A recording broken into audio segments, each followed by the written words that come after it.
শিক্ষা মনোবিজ্ঞান হলো মনোবিজ্ঞানের একটি ফলিত শাখা, অ্যাপ্লাইড সায়েন্স। বিভিন্ন ব্যক্তি এই সম্পর্কে কি বলেছেন সেগুলি নিচে দেওয়া হলো।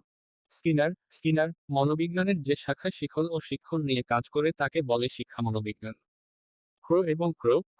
ক্রো শুধুমাত্র শিক্ষার্থীর শিক্ষামূলক আচরণ অনুশীলন করে শিক্ষা মনোবিজ্ঞান।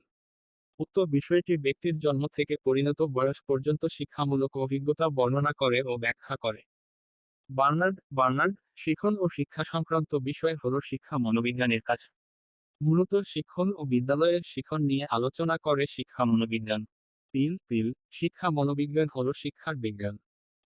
যার ব্যক্তিজীবনের জন্ম থেকে মৃত্যু পর্যন্ত বিকাশের নানা স্তরের যে পরিবর্তন ঘটে তার বর্ণনা ও ব্যাখ্যা করে শিক্ষা মনোবিজ্ঞান।